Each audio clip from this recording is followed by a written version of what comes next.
ចា VR Live ជំរាបសួរបងប្អូនអរគ្នាហើយនឹងអូនដូចគ្នាចា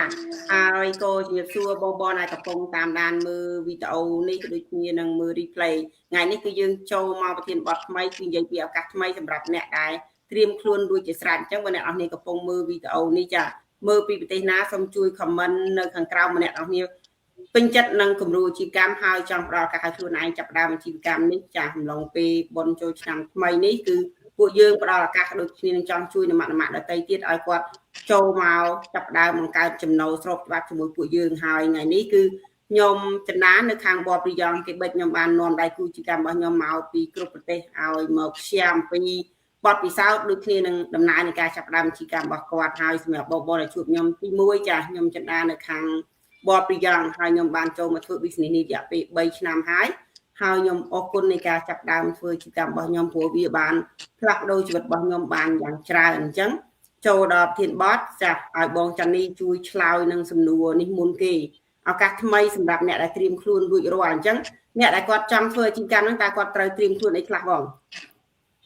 ជំរាបសួរបងប្អូនទាំងអស់គ្នាហ្នឹងហើយនៅក្នុងការ live ឬមួយការមើល replay របស់ពួកយើងផ្ទាល់ជាដំបូងបងប្អូនខ្លះក៏មិនទាន់ស្គាល់ខ្ញុំចានីមកពីទីក្រុង Nelson ប្រទេស New Zealand ហើយក៏បានរស់នៅ New Zealand 32 ឆ្នាំដែរប្រធានបទយើងថ្ងៃហ្នឹងគឺដូចថាពេលយើងចូលចាប់ផ្ដើមអាជីវកម្មនេះតែយើងមានឧបសគ្គអីខ្លះដែលក្នុង online ហ្នឹងឧបសគ្គរបស់ខ្ញុំវាមិនធំធេងឯណាទេបងប្អូនគាត់ថាយើងខ្ញុំមានគ្រួសារខ្ញុំគាត់អត់មានគ្រប់គ្រងខ្ញុំពីដំបូងទេពេលចូល online នេះមិនថាបងប្អូនហើយក៏បងប្អូនមិនបាច់សង្ឃឹមថាឲ្យមានបងប្អូនឬមួយញាតិមិត្តមកគ្រប់គ្រងយើងនៅក្នុង online ដែរព្រោះគេឮពាក្យថា online គេភ័យខ្លាចគេថា online នឹងគឺថាបោកជាដើមម្ល៉េះហើយគេអត់ចង់មកបៀតយើងទេគេចេញឆ្ងាយពីយើងតែចំពោះខ្ញុំអត់មានបញ្ហាក៏អត់មានឧបសគ្គអីមករារាំងខ្ញុំបានដែរបងប្អូនព្រោះខ្ញុំដឹងការចំហរបស់ខ្ញុំពេលខ្ញុំចូលទៅស្វែងយល់អាជីវកម្មនេះព្រោះខ្ញុំឃើញហើយក៏ខ្ញុំបានដឹងថាអ្វីវាស្របច្បាប់ព្រោះអាជីវកម្មនេះគេផ្ដល់ឱកាសឲ្យយើងទៅមើលមុនតែយើងមើលយើងពិចារណាខ្លួនឯងទៅបើសិនថាយើងស្ដាប់តែមាត់គេហើយយើងយកមកពិចារណាខ្លួនឯងថាអាជីវកម្មនេះ scam នេះហើយគឺបងប្អូនបិទឱកាសខ្លួនឯងមិនអាចទៅមុខហើយក៏មិនអាចមានឧបសគ្គផ្សេងក្នុងឆាកជីវិតបងប្អូនដែរអានេះហើយគឺការរបស់ខ្ញុំមានតែប៉ុណ្ណឹងហ្នឹងហើយឥឡូវជូនទៅឲ្យអូនណាវីបន្តយ៉ាងម៉េចដែរអូនជំរាបសួរបងនៅក្នុងការ live and បងប្អូនដែលកំពុងមើលការ live ពួកយើងដូចគ្នាចាជំរាបសួរខ្ញុំណាវីមកពីប្រទេស New Zealand and រាល់ថ្ងៃក៏មានកូន3នាក់ហើយក៏ម្ចាស់អាជីវកម្ម online and ចាពេលដែលខ្ញុំចាប់ផ្ដើមមុនដំបូងខ្ញុំក៏មានអារម្មណ៍ថាក៏មានឧបសគ្គដូចគ្នាប៉ុន្តែដូចជាខ្ញុំឲ្យឱកាសខ្លួនឯងមកស្វែងយល់ថាខ្ញុំគួរតែចាប់ផ្ដើមជីវិតដូចថាជាថ្មីអត់ដោយសារតែខ្ញុំអ្នកម៉ាក់ដែលអត់មានពេលវេលាសម្រាប់កូននិងក្រុមគ្រួសារហើយក៏ត្រូវមើលថែកូនដូចគ្នាហើយម្ល៉េះហើយខ្ញុំលើកទឹកចិត្តបងអ្នកម៉ាក់ដែលមានកូនទូចម្ចាស់ហាងដែលធ្វើការងារ7ថ្ងៃគិតថាខ្លួនឯងអត់មានពេលវេលាបងប្អូនគួរតែឲ្យឱកាសខ្លួនឯងដូចគ្នាព្រោះអីបើសិនយើងគិតថាយើងចង់គេហៅថាចាំតែមើល1ឆ្នាំ2ឆ្នាំទៀតបងប្អូនក៏អត់ទៅណាដោយសារគេហៅថាយើងជឿពាក្យគេថាដូចអាជីវកម្មមួយនេះគឺវា scam អញ្ចឹងទៅប៉ុន្តែបងប្អូនគួរតែផ្ដល់ឱកាសមកស្វែងយល់ថាអាជីវកម្មមួយនេះស័ក្តិសមនឹងបងអត់ហើយខ្ញុំលើកទឹកចិត្តបងដែលគាត់ចង់ចាប់ផ្ដើមជាថ្មីចង់ចំណាយពេលវេលាជាមួយក្រុមគ្រួសារយើងគឺអាជីវកម្មមួយនេះគឺគេហៅថាល្អបំផុតចាខ្ញុំសង្ឃឹមថាពួកខ្ញុំលើកទឹកចិត្តបងប្អូនឲ្យចាប់ផ្ដើមអ្វីជាថ្មីដូចគ្នាឥឡូវផ្ដល់ឲ្យបងផលិតម្ដងចាបងផល្លាញជួយ share ពី story បងតិចមកបងចាទៅសួរបងប្អូនខ្ញុំហើយនឹង replay បងប្អូនទាំងអស់គ្នាដែលតាមដាន làm nhưng này cái tiền bạn vậy thì ở các nơi để bạn cho bán tiền luôn của chị cả hay những cái tiền vậy thì thật là giàu cả bị vọt luôn chẳngហើយជាដំបូងហ្នឹងចាខ្ញុំបាទគុំមកកាន់ live ទាំងអស់គ្នានៅថ្ងៃនេះបាន6នាក់ហ្នឹងហើយខ្ញុំសំណែនមកព្រោះខ្ញុំតាមកន្លែងខ្ញុំរស់នៅប្រទេសអាល្លឺម៉ង់រយៈពេល24ឆ្នាំហើយខ្ញុំគ្រួសារមានកូនប្រុសមួយចាហើយខ្ញុំធ្វើការពេញម៉ោងដែរហើយខ្ញុំនិយាយពីអាជីវកម្មនេះគឺ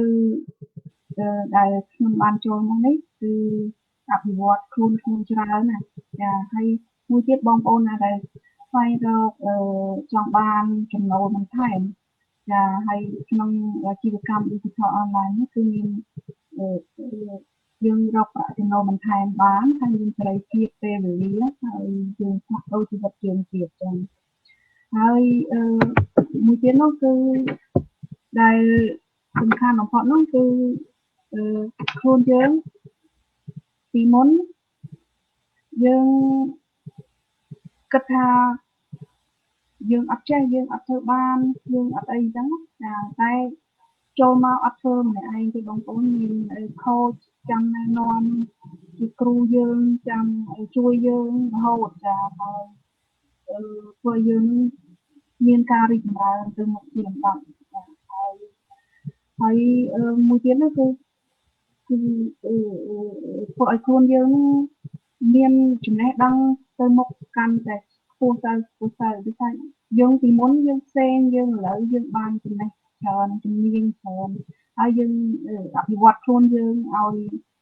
គេហៅថាឲ្យទៅមុខជាលំដាប់អញ្ចឹងចាហើយមួយទៀតនោះខ្ញុំគិតថាអាជីវកម្មនេះល្អហើយបងប្អូនដែលគាត់ឮណាពីណីមកឮថាយ៉ាងម៉េចហ្នឹងចូលមកមើលសិនចាអាជីវកម្មនេះគឺស្របច្បាប់ 100% ហើយបងប្អូនគ្រប់ជំនឿទាំងអស់ហើយរស់នៅប្រទេសណាក៏អាចធ្វើបានដែរចាហើយហ្នឹងហើយអរគុណច្រើនហើយបងប្អូនសូមចូលមកគាល់នៅអាជីវកម្មនេះទាំងអស់គ្នាចាបងប្អូនពិចារណាបងប្អូនរីចាមានផ្ទះមិត្តភ័ក្តិបងប្អូនអង្គពូមាននេះអាចធ្វើបានទាំងអស់គ្នាហ្នឹងហើយចាអរគុណច្រើនហើយខ្ញុំសូមជូនទៅអាលីនអូនអាលីនចាចាជម្រាបសួរបងជម្រាបសួរអូនព្រមទាំងប្រិយមិត្តទាំងអស់ដែលកំពុងតែតាមការ live ព្រមទាំង replay ផងដែរចាខ្ញុំ Futalin ខ្ញុំរស់នៅ Edmonton Alberta ប្រទេសកាណាដា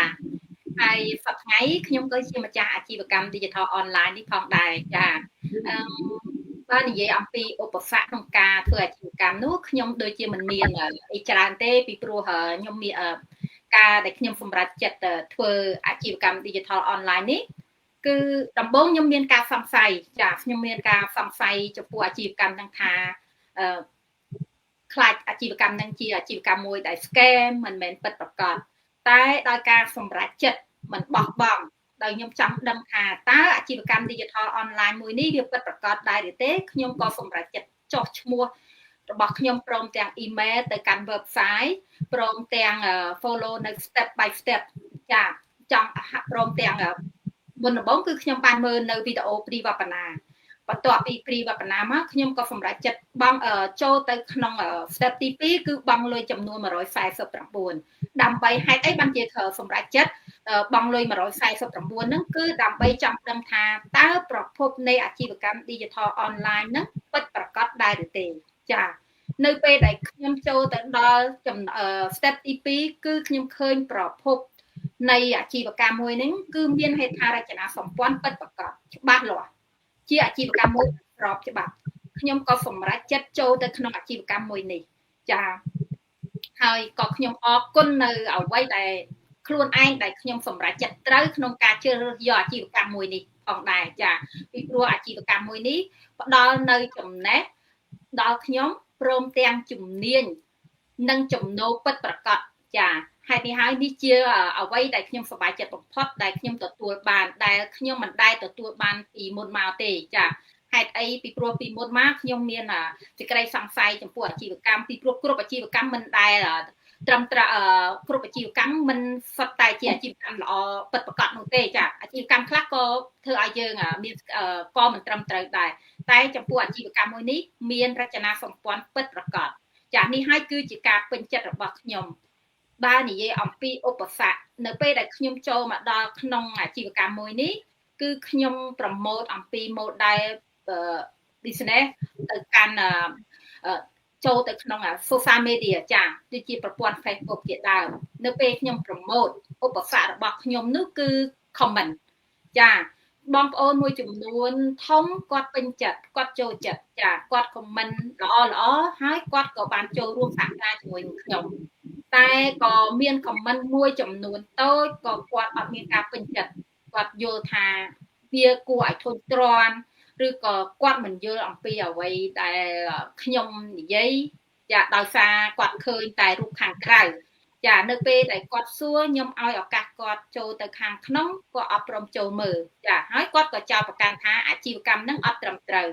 នេះហើយគឺជាឧបសគ្គប៉ុន្តែខ្ញុំមិនមានការបោះបង់ចោលទេពីព្រោះអ្វីពីព្រោះអាជីវកម្មមួយនេះ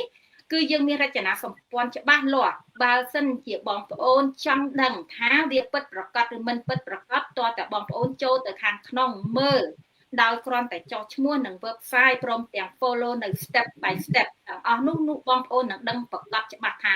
តើអាជីវកម្មមួយនេះពិតប្រាកដឬក៏អត់ចាបើយើងមើលត្រឹមតែខាងក្រៅត្រឹមតែការផ្សព្វផ្សាយការនិយាយ promote ដោយបើបងប្អូនមិនច្បាស់លាស់ទេសូមចូលទៅខាងក្នុងមើលឲ្យឃើញច្បាស់ថាតើអាជីវកម្មដែលបងប្អូនកំពុងតែមើលដែលខ្ញុំកំពុងតែផ្សព្វផ្សាយដែលខ្ញុំនិយាយអំក្នុង social media នេះត្រឹមត្រូវដែរឬទេលុះត្រាតែបងប្អូនចូលទៅខាងក្នុងទើបដឹងពិតប្រាកដចាអញ្ចឹងហើយខ្ញុំអត់មានអីពាក្យទេគ្រាន់តែនិយាយម្ដងទៀតថាខ្ញុំពេញចិត្តចំពោះខ្លួនឯងដែលខ្ញុំបានចូលមកកាន់អាជីវកម្មមួយនេះដោយសារអ្វីដោយសារខ្ញុំទទួលបាននៅចំណេះmindset គឺទឹកចិត្តគឺអាជីវកម្មនេះបានបង្រៀនខ្ញុំឲ្យក្លាហានក្នុងការនិយាយពីមុនខ្ញុំអត់និយាយកើតទេបងប្អូនក្នុងការផ្សព្វផ្សាយ Facebook និយាយទៅខ្លាចគេថាឲ្យខ្លាចគេនិយាយថាអញ្ចេះអញ្ចោះគឺយើងមានសភាពមួយភ័យខ្លាចនៅក្នុង social media នៅតែម្ដងជាពិសេសគឺប្រព័ន្ធ Facebook តែម្ដងចាខ្លាចជាងគេគឺ comment ប៉ុន្តែនៅពេលនេះខ្ញុំអត់ដូចពីមុនទេខ្ញុំប្លែកពីមុនខ្ញុំរឹងមាំជាងមុនទទួលនៅ comment ល្អគឺខ្ញុំស្វាគមន៍ខ្ញុំរីករាយនឹងការបង្ហាញប្រាប់ពីអាជីវកម្មរបស់ខ្ញុំទៅកាន់បងប្អូនតែបើខ្ញុំទទួលនៅ comment មិនល្អជាគំនិតអវិជ្ជមាននោះខ្ញុំក៏មិនមានការទៅឬក៏អអន់ចិត្តអីចំពោះបងប្អូនដែល comment មកខ្ញុំដែរគ្រាន់តែថាបងប្អូនបើបានឃើញអ្វីក្នុង social media ក្នុង Facebook របស់ខ្ញុំក្តីឬក៏បងប្អូនបើក្រុមរបស់ពួកយើងខ្ញុំទាំងអស់ដែលនៅក្នុងអេក្រង់នេះក្តីនៅគាត់ពេលដែលគាត់និយាយពីអាជីវកម្ម digital សូមកុំអាលសង្ស័យសូមចូលទៅកាន់ website របស់ពួកយើងខ្ញុំដែលមាននៅក្នុងអេក្រង់នេះទាំងអស់គ្នាចូលទៅមើលឲ្យឃើញច្បាស់ថាតើអាជីវកម្មនឹងคล้ายឬក៏អត់ចាជាអាជីវកម្ម scam មែនឬក៏អត់បើសិនជា scam បងប្អូនអាច recommend ដាច់ឬ comment មកពួកយើងខ្ញុំឬក៏ធ្វើនិយាយទៅតាម comment មកពួកយើងខ្ញុំថាអាជីវកម្មនឹងបែបណាបើឆ្ងល់អាចសួរពួកយើងខ្ញុំនឹងបង្ហាញជូនពីព្រោះអ្វីពួកយើងមានរចនាសម្ព័ន្ធច្បាស់លាស់យើងមិនមែនចេះតែធ្វើតាមតែមាត់ពួកយើងនោះទេពីព្រោះយើងមានក្រុមហ៊ុនត្រឹមត្រូវដែលយើងសហការជាមួយចាយើងមានផលិតផលច្បាស់លាស់នៅក្នុងនោះប្រកបដោយគុណភាពចាយើងមានក្រុមហ៊ុនដែលយើងសហការជាមួយនឹងគឺដំណើរការដល់តែ52ឆ្នាំមកហើយចាជាក្រុមហ៊ុនពិតប្រាកដមិនមែនមានត្រឹមតែមួយប្រទេសកាណាដាដូចខ្ញុំនៅនេះទេគឺមានដល់តែ26ប្រទេស43សាខាលើសកលលោកចាហើយមិនមែនតែមានជនជាតិខ្មែរដែល5-6នាក់ដែលកំពុងតែនៅលើអេក្រង់នេះដែរគឺមានដល់តែ 278k ទូទាំងសកលលោកមិនមែនជនជាតិខ្មែរគ្រប់ជនជាតិគ្រប់សាសនាទៀតចាមិនប្រកាន់សាសនាមិនប្រកាន់ជនជាតិនោះណាទេចាអាជីវកម្មមួយនេះធ្វើបានគ្រប់ជនជាតិគ្រប់មនុស្សទាំងអស់ឲ្យតែអ្នកចង់ធ្វើ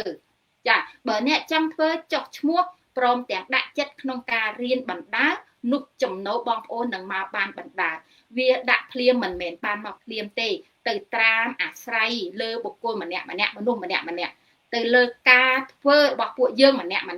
ចាបើចង់បានច្រើនបងប្អូនមានជំនាញបងប្អូនអាចធ្វើបណ្ដានិងចំណូលបានបណ្ដាដោយពេលនេះខ្ញុំមានសាក្សីបងប្អូនយើងនៅលើអេក្រង់នេះស្រាប់ចាគាត់ទទួលបានចំណូលច្រើនគាត់ដឹងខ្លួនគាត់ថាគាត់ច្រើនបងប្អូនជនជាតិដទៃក៏គាត់ធ្លាប់ធ្វើគាត់បានទទួលបានចំណូលបានច្រើនដែរខ្លួនខ្ញុំផ្ទាល់ក៏ខ្ញុំបានចំណូលយ៉ាងណាមិញនេះហើយជាភាពពិតប្រាកដថាអាជីវកម្មនេះពិតប្រាកដមែនចាខ្ញុំអត់មានអីច្រើនទេគ្រាន់ថាចុងក្រោយខ្ញុំអរគុណចំពោះខ្លួនឯងម្ដងទៀតដែលខ្ញុំបានចូលមកកាន់អាជីវកម្មមួយនេះដោយអាជីវកម្មនេះផ្ដល់នៅជំនាញចំណេះដឹងព្រមទាំងភាពរឹងមាំមកដល់ខ្ញុំចាស់នេះហើយដែលខ្ញុំមិនដែលបានទទួលសោះខ្ញុំធ្លាប់ចូលរៀននៅស្រុកខ្មែរយើងខ្ញុំក៏ធ្លាប់ចូលរៀននៅសាកលវិទ្យាល័យមហាវិទ្យាល័យខ្ញុំរៀនចប់មែនពិតប៉ុន្តែខ្ញុំអត់ដឹងថា mindset នឹងយ៉ាងម៉េចទេកម្លាំងចិត្តនឹងយ៉ាងម៉េចទេតែនៅពេលដែលខ្ញុំចូលមកត្រឹមតែ$149ត្រឹមតែម្ដងប៉ុណ្ណោះខ្ញុំទទួលបានចំណេះដឹងហើយ mindset គឺរឹងមាំខ្លួនឯងតែម្ដងចាឧបសគ្គរបស់ខ្ញុំត្រឹម comment បន្តិចបន្តួចខ្ញុំមិនមែនខឹងបងប្អូនទេប៉ុន្តែមុននឹងបងប្អូន comment សូមមេត្តាចូលទៅខាងក្នុង website របស់ពួកយើងខ្ញុំឲ្យឃើញច្បាស់ចាចាំបងប្អូនវាយតម្លៃចាបើសិនធុញសូមទោសកុំធ្វើអីដែលថាខ្ញុំមិនដឹងថានិយាយយ៉ាងម៉េចទៀតទេតែគាត់ថាបើធុញក៏អូតែម្ដងទៀតតែអូនចាបងប្អូនអស់ចោលទៅហើយបើសិនជាបងប្អូនចង់ដឹងថាអាជីវកម្មនឹងបែបណាចាសូមចូលទៅកាន់ website របស់ពួកយើងខ្ញុំដែលនៅលើអេក្រង់នេះស្រាប់នឹងជាចុងក្រោយសូមដល់នៅជូនដល់បងប្អូនយើងទាំងអស់គ្នាដែលកំពុងមើលនៅក្នុងការ live នេះផងដែរនៅឬក៏ replay ចាសូមដែលមានបំណងចង់ធ្វើអាជីវកម្ម digital online មួយនេះបងប្អូននឹងមិនខកចិត្តទេបងប្អូននឹងទទួលបាននៅជោគជ័យនៅខាងមុខចាចំណូលដ៏ធំ high ticket បងប្អូននៅខាងមុខចាបើបងប្អូនមិនធ្វើទេនោះបងប្អូនក៏មិនអាចទទួលបានដែរបើបងប្អូនគិតតែមើលហើយគិតអង្គុយគិតសង្ស័យនោះក៏មិនអាចជួយបងប្អូនបានដែរបើចង់ដឹងចង់បានចំណូលពិតប្រាកដម្យ៉ាងទៀតយើងអាចចង់រកចំណូលបន្ថែមពីការងារប្រចាំថ្ងៃយើងអត់ដឹងថាថ្ងៃអនាគតយើងមានការងារឬយ៉ាងណាទេប៉ុន្តែអាជីវកម្មមួយនេះធ្វើឲ្យបងប្អូនជាចំហដល់បងប្អូនអាចជួយបងប្អូនក្នុងការស្វែងរកចំណូលបានពិតប្រាកដហើយមិនត្រឹមតែចំណូលទេថែមទាំងចំណេះនិងជំនាញផងដែរចាអរគុណមានតែប៉ុណ្្នឹងឯងអូនចាបើនេះបងសូមជូនទៅបងអូនតាឡែចាតើបងអូនមានយោបល់យ៉ាងណាដែរចា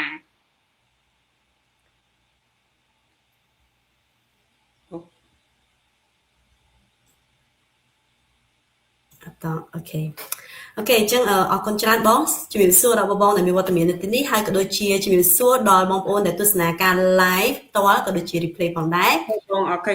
បងណាវីបងជាប់រវល់បងអាចទៅបានបងតោះអូខេជំរាបលាបាយបាយបងជួបគ្នាលើកក្រោយបង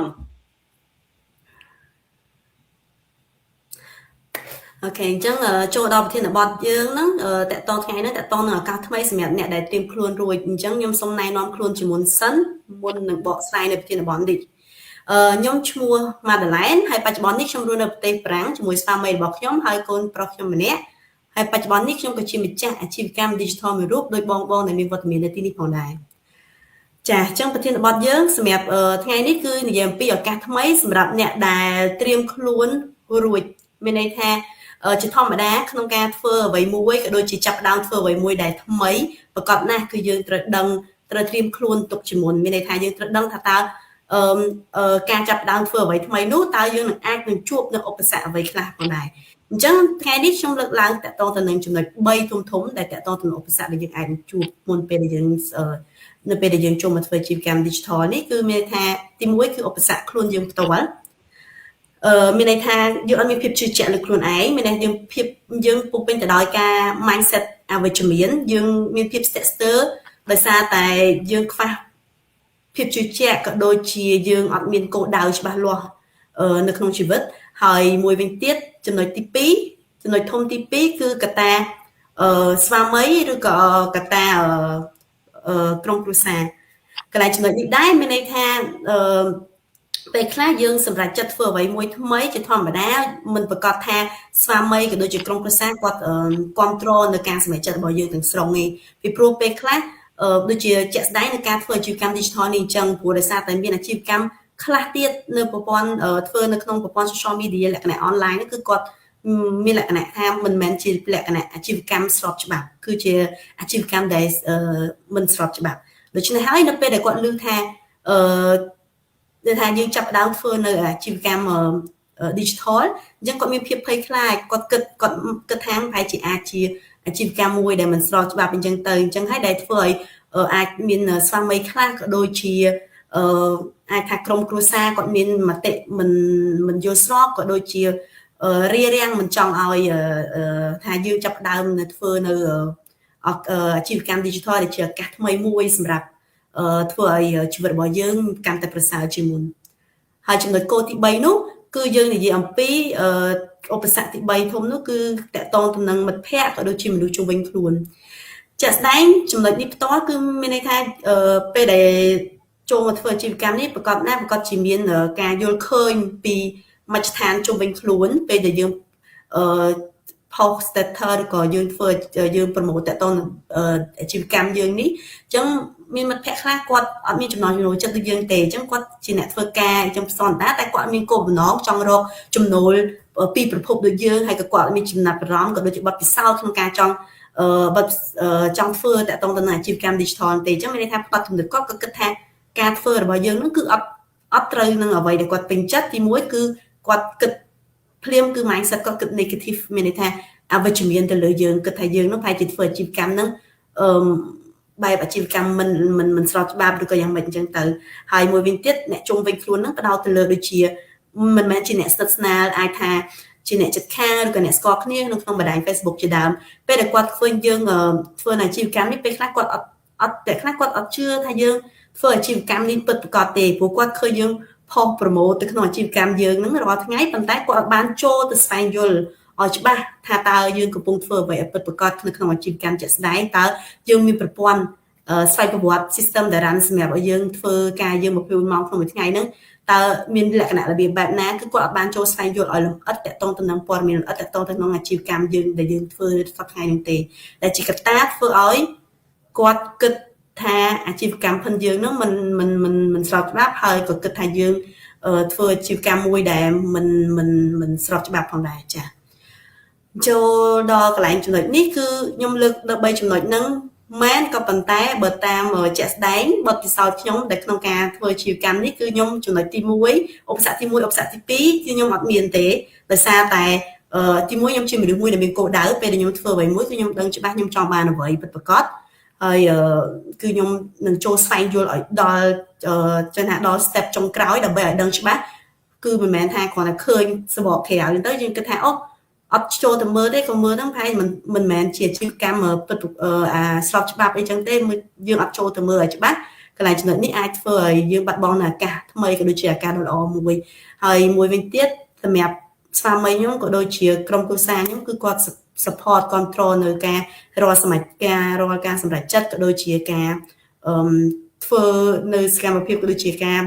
ចាប់យកឱកាសថ្មីក្នុងការធ្វើឧទាហរណ៍ដូចជាការធ្វើអាជីវកម្មនេះជាដើមគឺពួកគាត់ support control អត់មានជាការឧបសគ្គអីទេប៉ុន្តែ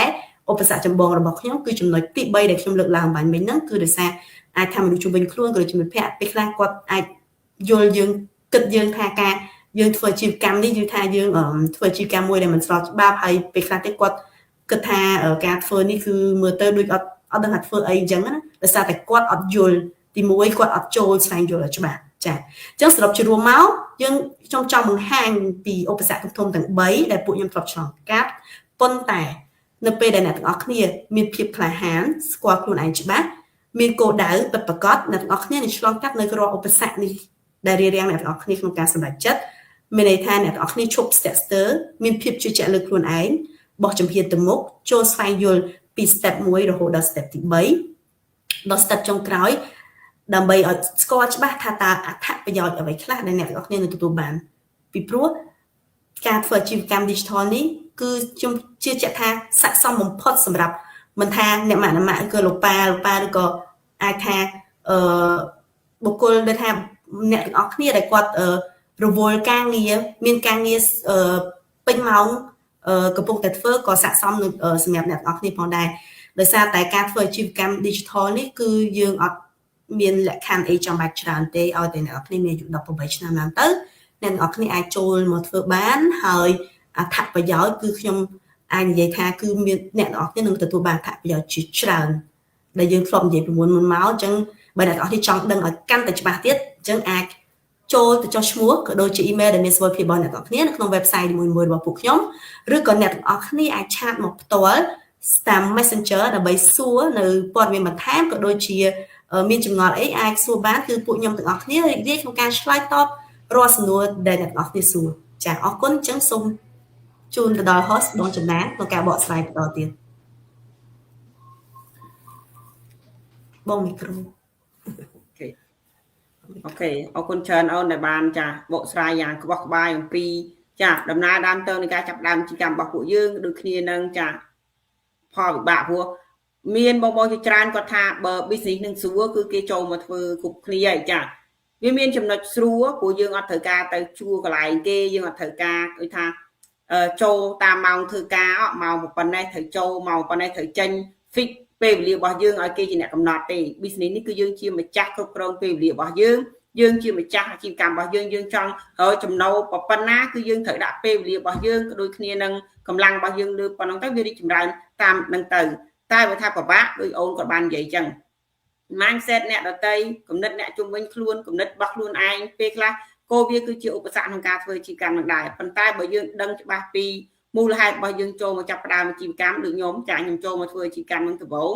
ខ្ញុំក៏ដែរមានបទពិសោធន៍ហើយក៏អត់មាន confidence ជឿជាក់លើខ្លួនឯងអីខ្លាំងណាស់ទេគ្រាន់តែឃើញគេធ្វើ business ហ្នឹងគឺខ្ញុំចង់បានឱកាសហ្នឹងដូចគ្នាអញ្ចឹងខ្ញុំមានចំណុចមួយដែលខ្ញុំសរសើរខ្លួនឯងគឺភាពក្លាហានខ្ញុំក្លាហាននឹងការចាប់ផ្ដើមទាំងតែពីមុនមកមិនធ្លាប់មានបទពិសោធន៍រឿងអាជីវកម្មអីទាំងអស់មិនថា online ឬក៏ offline ទេប៉ុន្តែខ្ញុំឃើញឱកាសដែលគេចូលមកគេបាន change ជីវិតរបស់គេល្អប្រសើរអញ្ចឹងខ្ញុំក៏បើកចិត្តក្នុងការរៀនអ្វីដែលថ្មីអញ្ចឹងមិនថាអ្វីការងារអីក៏ដោយបើយើងបើកចិត្តព្រមទទួលរៀនសូត្រថ្មីហើយនឹងជឿជាក់លើខ្លួនឯងចាស់មិនថាការងារនឹងពិបាកប៉ុណ្ណាគឺយើងអាចធ្វើបានហើយ business នេះបើធៀបនឹងការងារដទៃទៀតសម្រាប់ខ្ញុំគឺអត់ពិបាកទេព្រោះពីមុនខ្ញុំធ្លាប់ធ្វើការងារមើលថែចាស់ចរិយាដូចគ្នានឹងកន្លែងផលិតក្រែមប្រើកម្លាំងបាយច្រើនប៉ុន្តែបើអាជីវកម្មនេះហាងរបស់យើងចំណូលរបស់យើងគឺនៅនឹងម្រាមដៃរបស់យើងហ្នឹងអញ្ចឹងយើងអត់មានអីពិបាកទេមានតែទូរស័ព្ទមួយ Wi-Fi មួយយើងអាចធ្វើបានគ្រប់ទីកន្លែងហើយពិសេសទៀតគឺស្របច្បាប់អាហ្នឹងគឺខ្ញុំពេញចិត្តហើយដែលសំខាន់គឺខ្មែរយើងអាចចូលមកធ្វើបានទាំងតែអត់មានបទពិសោធន៍ឬក៏ជំនាញអីទាំងអស់អញ្ចឹងណាឥឡូវជួបជាមួយនឹងបងធីរីចាដែលជាម្ចាស់ហាងកញ្ចក់ហើយបងគាត់កំពុងតែbuild business ទាំង online ផងទាំង offline ផងអញ្ចឹងបងជួយ share ពី story និងការចាប់ផ្ដើមរបស់បងតិចមកបងចាជំរាបសួរបងប្អូនទាំងអស់គ្នាជំរាបសួរសម្រាប់បងដែលជាម្ចាស់ digital អាជីវកម្មនៅក្នុងនេះហើយអ្នកដែលកំពុងតែមើលផងដែរសម្រាប់ខ្ញុំពេលដំបូងខ្ញុំ